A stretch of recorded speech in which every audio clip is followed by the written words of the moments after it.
Projectile motion is an application of everything that we've been doing in 2 dimensions. And so we'll utilize some vectors and we'll work in X and Y. Projectiles, so a projectile, when we talk about that, what we're talking about is some object in flight, which is only experiencing the force of gravity. So only the force of gravity. So when you talk about a rocket in flight, that is not a projectile because it has thrust. So it's not just the force of gravity, you have another force, therefore not a projectile. So balls that are thrown, jumping off a cliff, things like that, those are projectiles. And what it is that it's a combination of 2 types of motion. So there's 2 types of motion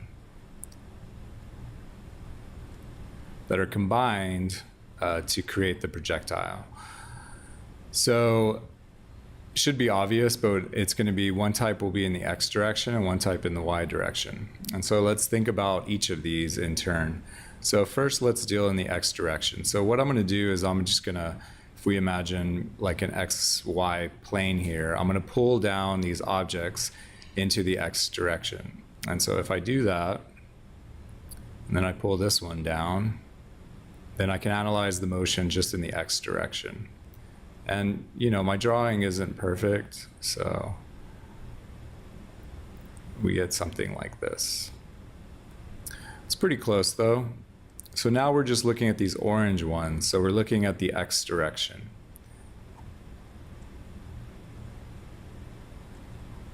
And you should notice this type of motion, because if I draw some velocity vectors on here, they're all equidistant.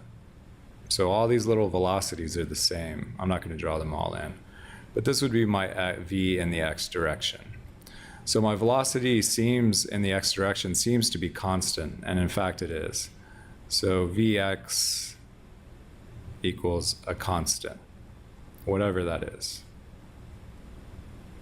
And because it's constant, that means that the acceleration in the X direction is 0. And so this is always true in the X direction. Okay, so now we can go over to the Y direction. So if you notice the Y, what happens is it goes up and then it comes back down. So we're going to draw it side by side. I think I'll draw it, let's draw over here. So I'm drawing this one first. So this one comes over. So it starts here, and then it goes up to here, and then here, and then it gets to the top. And when it gets to the top, although it's moving this way in the X direction, it actually pauses in the Y direction. So we have this.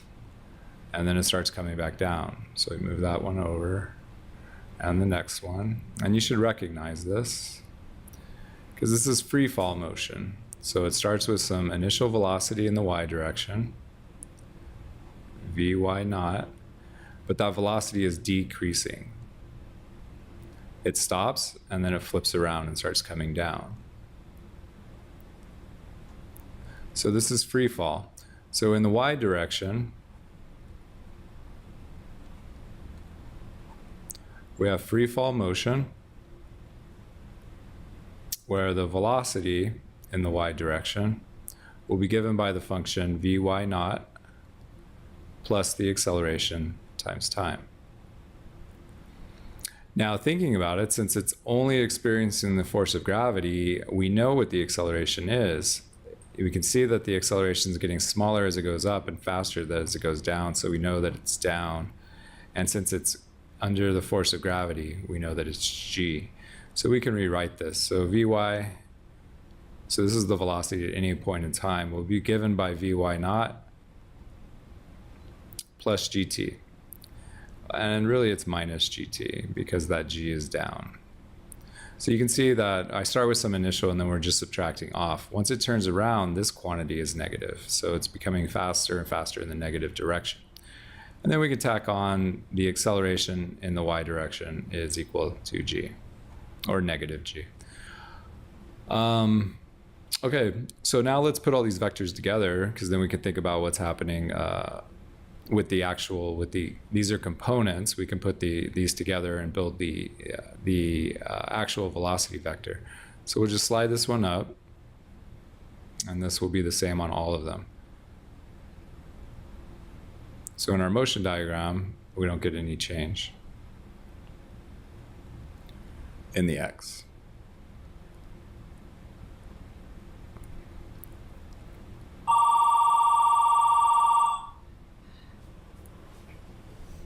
Okay, so these are all Vx components. Now we'll slide over the y's. So you can see I get a big one for the y here. That's my velocity in the y. Then we get a smaller one here, Vy. Even smaller one, Vy. And then my resultant would just be from tail to head. So we would get something, that was bad. Something like that, and that would be your velocity vector.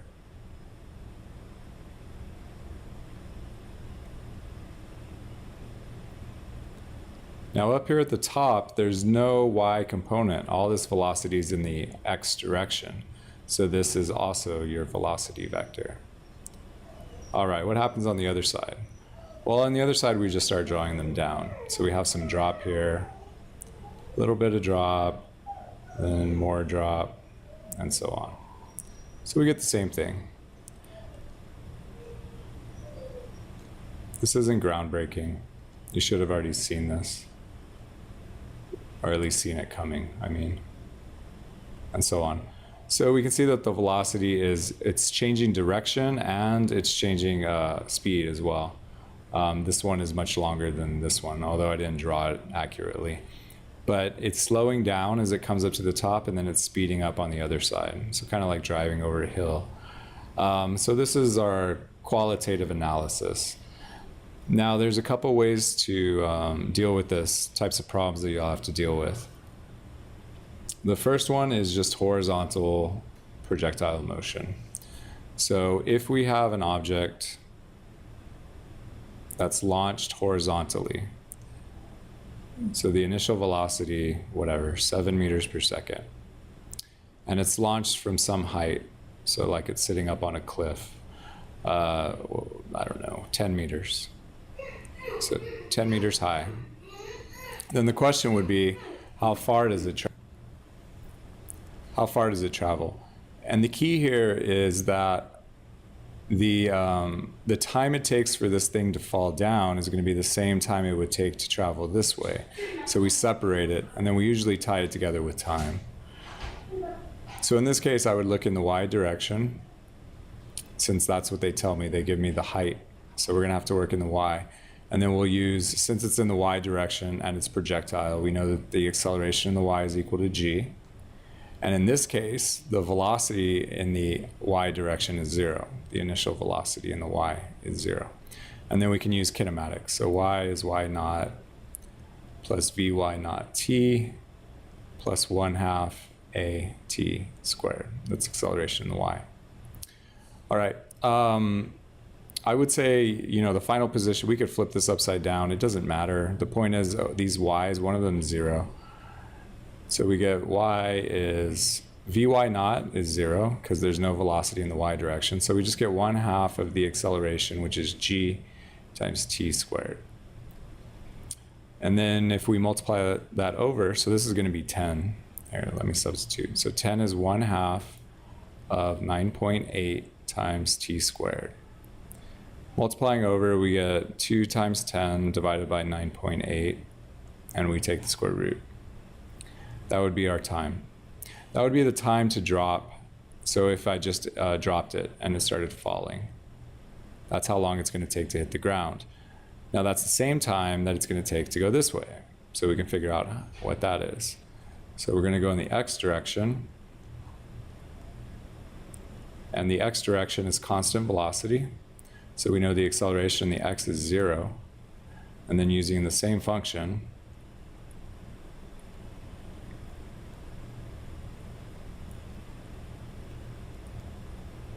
well, the acceleration is 0, so this term is gone. We set the initial to 0, so we get that the position will just be vx naught times t.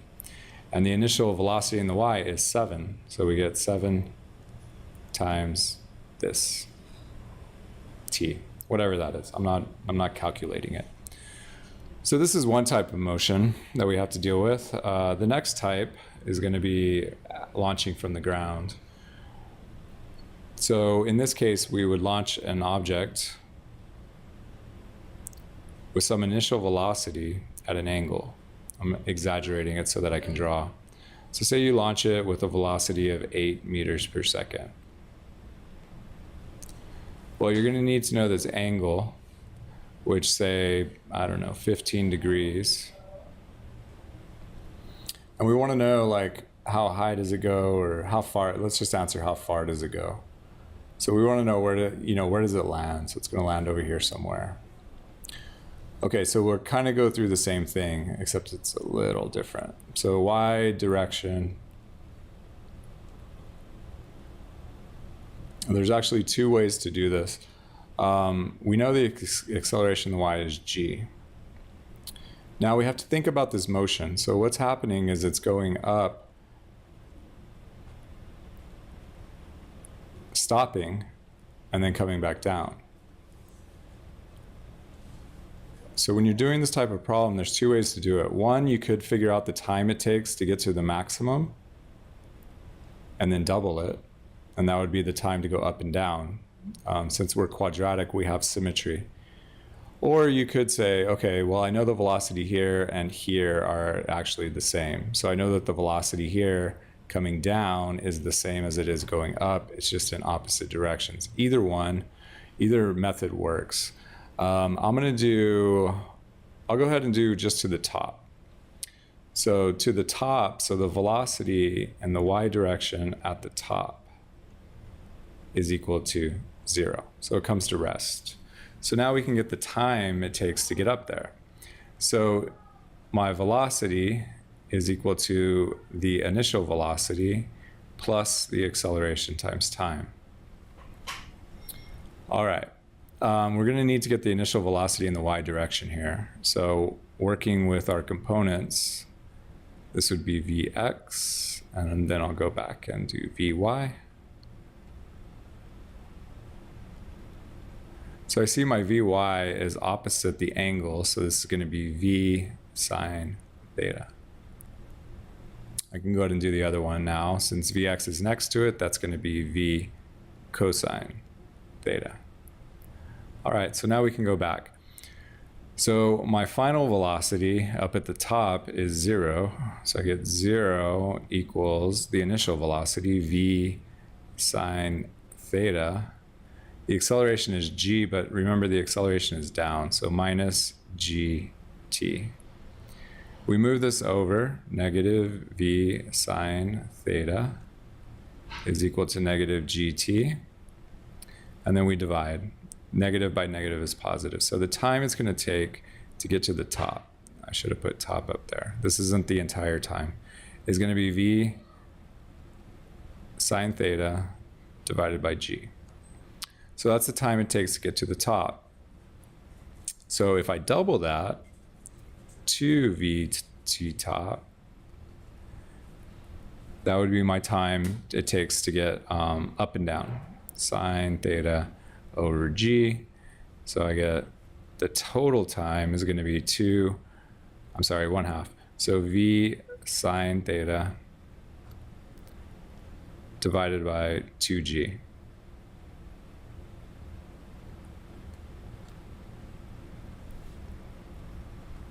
Sorry, we need to correct this. I messed up.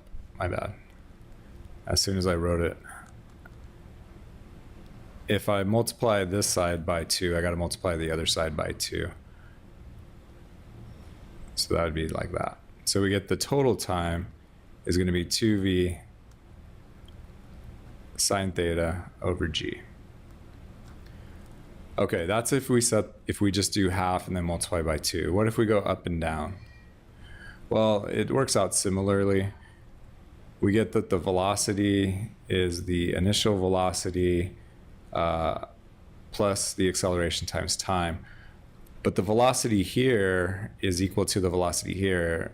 We'll say v is equal to negative v naught. So it's just in the opposite direction, but it's the same speed. So using our trig, we end up getting negative v sine theta equals the initial velocity, v sine theta, minus gt. Subtracting that over, you get negative 2v sine theta equals negative gt, and dividing, you get time equals 2v sine theta divided by g. So it's the same result. These two are the same. So we're good. It all matches. So either approach would work. Now, once you have the time to go up and down, now it's just like the previous problem. We would just plug it into the x using the velocity in the x, this trig function, in order to do it.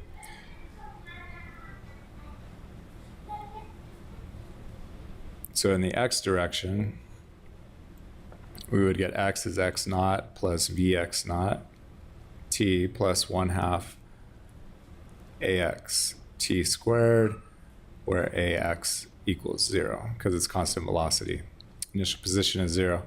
So we get x is going to be v cosine theta times all that other stuff, 2v sine theta over g. And that will tell me how far it goes. Of course, you could have numbers in here. That's fine. Anyway, there you go. So know kind of how to build these vectors and what's happening here. Keep in mind that the acceleration is down, and that's because it's just the force of gravity acting on it. And then kind of how the direction of the vectors in the y directions change, but in the x direction, those things remain constant. And then this summary over here, okay? And then being able to work with it, of course. But that's it.